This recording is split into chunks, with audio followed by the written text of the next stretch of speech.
Hello, welcome to my channel. My name is Sanadia and I am a second year medical student studying in the UK. In this video, I'll be talking about my journey to medical school, the ups, the downs, the rejections, the failures, and how I was finally able to get into medical school at the end of the day. And make sure you stay until the end and don't forget to like, comment, and subscribe. So starting from the beginning, I didn't always want to do medicine. I thought I was going to be an accountant at some point, but then I remember the first time this idea of me doing medicine came into my mind was watching this show on TV called, I think it was on TLC. It was about mothers giving birth. Maybe it was called One Born Every Minute or something like that, but basically it followed mothers going into the hospital giving birth to babies. And I was like, oh, that looks cool. I want to be able to do that. But I don't think I actually was like, oh, I want to be a doctor from that point on. Also, my grandmother lived with us at the time and she suffered from diabetes and hypertension or high blood pressure. So I was used to, her having to go to her doctor's visits, making sure she ate on time, making sure she had her insulin on time. I used to actually give her insulin injections sometimes. So I remember all of that. And then I remember the point at which I think I started realizing like, yeah, I want to do medicine was when we started learning human biology, and I think it was year 10. We learned about, diabetes. We learned about the menstrual cycle and how hormones played a role in all of that. And all of that was so interesting to me, and how certain things can go wrong and all of that stuff. And I wanted to know, how do people know how to treat these things? And I wanted to be able to do that. So that's when I decided, yeah, I want to do medicine, because I had a love for biology. From that point on, I was like, I love biology, and I also love the processes behind how things go well, and then also how things in the body can go wrong. So that was year 10. Got into A levels now. Oh, also I forgot to mention, I grew up in the Turks and Caicos Islands. So I'm from the Caribbean. I'm Caribbean, and yeah, that's a major part to this whole thing. I went to an international school, so a school that did IGCSEs, which is basically the equivalent to GCSEs in the UK, which is why going to the UK was also one of the options that was top on the list, because I did IGCSEs. So back to A levels now. I decided to do maths, biology, and chemistry at A levels. That's what was recommended I do if I wanted to do medicine, which I didn't have a problem with because I enjoyed biology, first of all. Maths was something that I found interesting and a challenge, and I enjoyed doing it. Remember, I wanted to be an accountant, so I didn't have a problem with deciding to do maths. And I decided to do chemistry because I didn't want to do physics and chemistry was the next best option out of the choices that were available to me. We only had a limited amount of A levels that we could take in the school that I went to, just because we were international school. Not as many teachers were available to teach certain subjects, so I just took the basic ones that you'd expect to take if you want to get into medicine back home. So I took maths, biology, and chemistry. At the end of year 12, I got AAB, which was a bit of a bummer for me because I needed AAA in order to apply for medicine. So I had to resit my maths exam because I got a B in maths. This also meant that my application would not be as strong, and it limited my options because not many medical schools were accepting resits. But I still decided I'll go ahead and apply. So let me backtrack. Before A levels, the summer before A levels, I did a clinical exploration program in the Turks and Caicos Islands, and this went towards my work experience.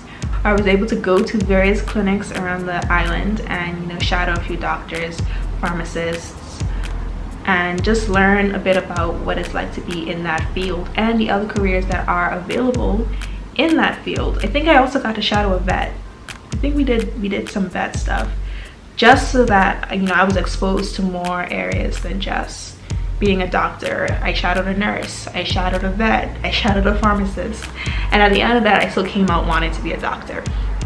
So that was the summer before year 12. And in the summer of after year 12, I also did the clinic exploration program as well. So at the end of year 12, the beginning of year 13 is when, you know, you have to start thinking about where do you want to apply. So the summer between years 12 and 13, I sat my UCAT, and those results were not so good. I did not do well on my UCAT. So that also meant that my application would not be as strong for doing medicine in the UK. Anyway, I don't know why I overlooked all of this. I decided I would still apply for medicine. So I applied to 4 medical schools, one being the University of Bristol, University of Leicester, Hull York Medical School, and I can't remember the other one. And my 5th option was a biomedical science degree, which I think I also applied. I'm not sure where I applied for that one, but I do remember the 3 being Bristol, Leicester, and Hull York.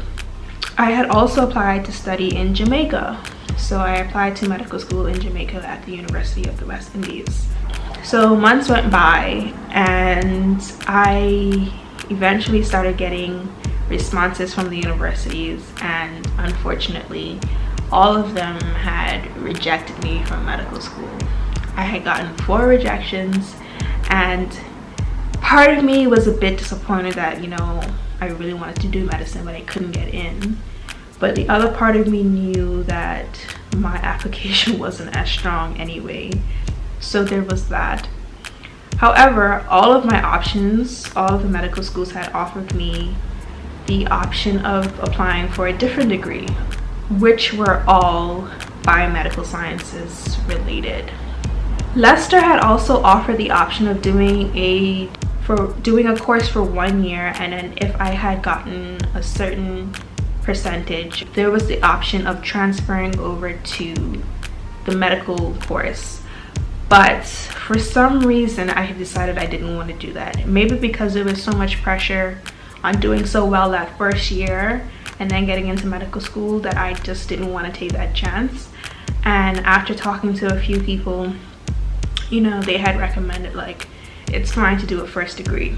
So I reapplied to all of the universities for a different degree, and all of them came back with conditional offers, which were, I think most of them were ABB or AAB. I think later down in the year, a little bit later in year 13, I actually got accepted to do medicine in Jamaica. But after, you know, talking to my teachers, after talking to people who had studied in Jamaica and in the UK, I decided that, you know, I'll take the longer route and I'll go to UK and do Physiological Sciences at the University of Bristol. So that is what I did for my first degree. Now, even though I had been rejected, medicine was still what I wanted to do at the end of the day. I just knew that, you know, I'm playing the long game here, and I just had to, you know, keep up with doing well at university. And I felt like, yeah, this would be a good way to, you know, experience the UK first before actually, you know, studying medicine, which is going to be hardcore and intense. The summer before I moved to Bristol, I did an observership at the hospital, which was different from the clinical exploration program because we were able to see more at the hospital, and was mainly shadowing people in the hospital itself and not just clinics around the island. So I got to do that, and at the end of that I had to give a presentation, and I think I gave a presentation on fetal surgery because I saw it on Grey's Anatomy and I was like, this is cool, I didn't know this existed, let me tell everybody else about it that I knew what fetal surgery is.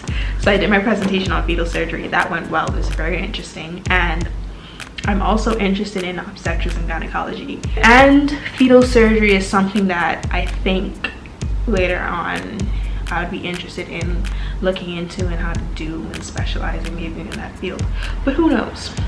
I also was able to work as a receptionist at the hospital back home for about 2 months, which was interesting and very I'd say it was a really great experience, just because I got to see how, you know, scheduling happens in hospitals, or in that hospital, and it's very similar to how things happen, I guess, in any hospital. Certain things are basic, like checking in patients, talking to patients, having to interact with patients in that way as a receptionist.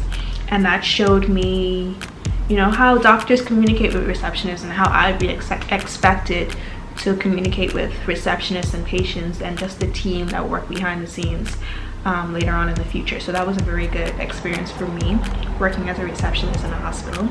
So when A-level results came out, I ended up getting A star, and my A star was in biology.